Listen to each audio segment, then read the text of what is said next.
इसका अगर मैं कर्व, इसको मैं प्लॉट करूं अगर ग्राफ में, तो कर लोगे आप लोग? आता है? कैसे करोगे? इधर आप, हाँ, इधर बीट कर दोगे, इधर मेज कर दोगे, ठीक है। और चलो इसका ग्राफ बनाओ। सबसे पहले क्या किया हमने, बीट का जो प्रोडक्शन है वो कम कर दिया मेज को बनाने के लिए, ठीक है। तो जितना भी एडिशनल यूनिट हम मेज का बना रहे हैं, हम व्हीट का सैक्रिफाइस भी कर रहे हैं। क्यों? क्योंकि हमारे पास रिसोर्सेस क्या है, लिमिटेड है। लैंड हमारे पास क्या है, लिमिटेड है। तो एमओसी का मतलब क्या है, एडिशनल यूनिट जो हम सैक्रिफाइस करते हैं व्हीट का मेज को बनाने के लिए। तो अब इसको लिखोगे कैसे? एक बहुत ही सिंपल सी लाइन लिखोगे, MOC refers to every additional unit which is sacrificed, sorry, which is gained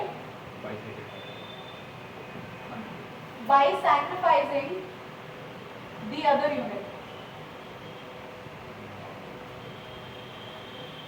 of a commodity.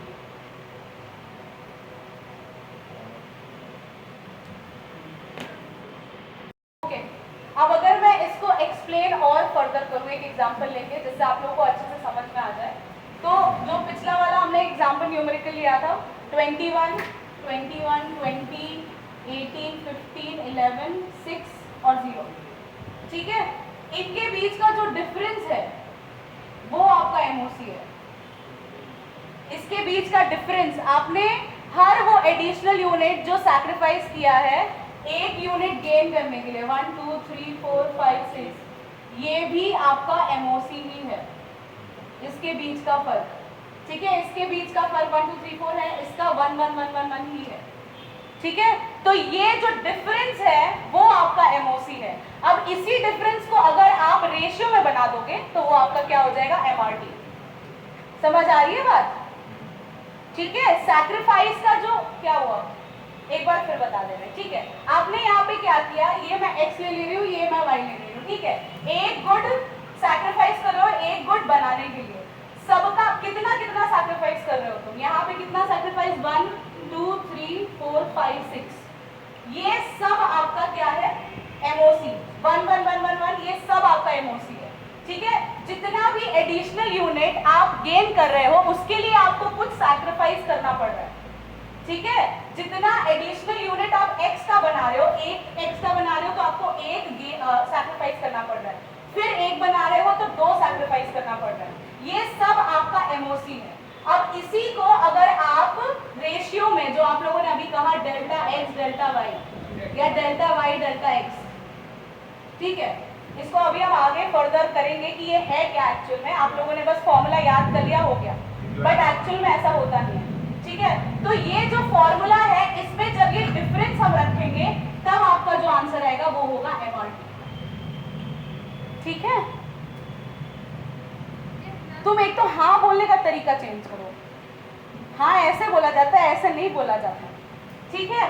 तो एमओसी को अगर मैं बताऊं तो इन शॉर्ट इतना समझ लो कि जो जो डिफरेंस आ रहा है वो एमओसी है।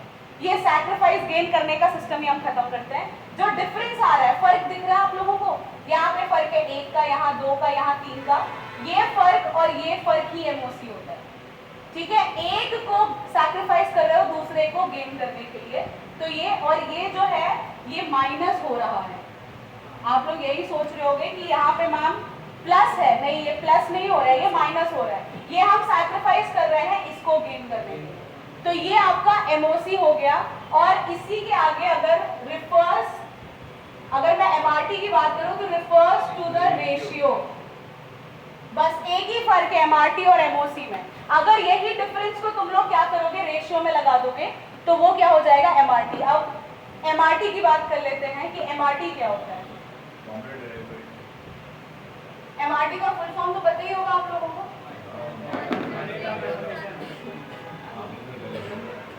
Marginal rate of transformation. Okay, अब इसके बारे में आपने कहा कि delta y upon delta x इसका फॉर्मूला है। तो ये डेल्टा और x और डेल्टा और y क्या है, कैसे निकालोगे?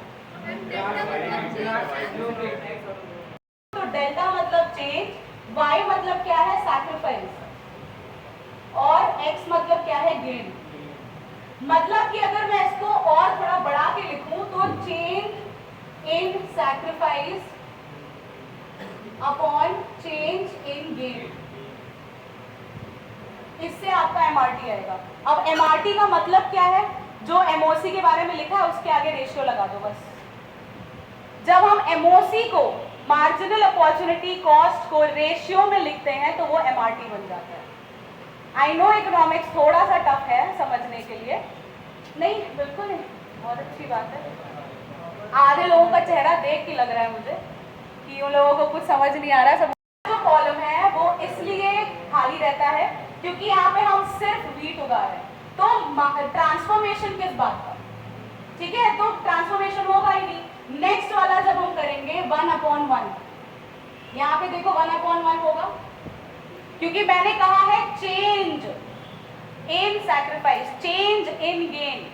फर्क हमें लिखना है, हमें ये सब नहीं लिखना है। ठीक है, तो सबसे पहला क्या है? 1/1 कितना आएगा? 1। 2/1 कितना आएगा? 2। 3/1 कितना आएगा? 3, 4, 5 and 6। चाहो तो रट्टा मार सकते हो 1 2 3 4, तो भाई हम फर्स्ट स्टैंडर्ड से सीख रहे हैं, लेकिन आ कैसे रहा है ये मुझे एक्सप्लेन करना था तो मैंने बता दिया। ठीक है,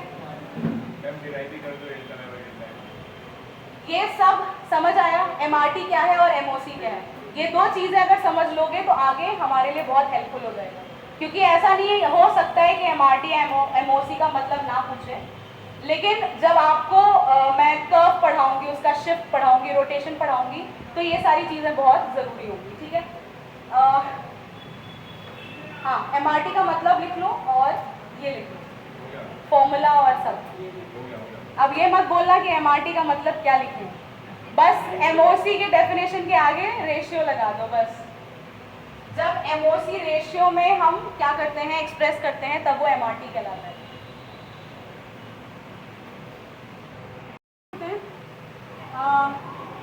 एक टॉपिक है भाई पीपीसी का, which is properties of PPC. बहुत इंपॉर्टेंट है और पक्का आएगा एग्जाम में। हाँ, क्या है प्रॉपर्टीज?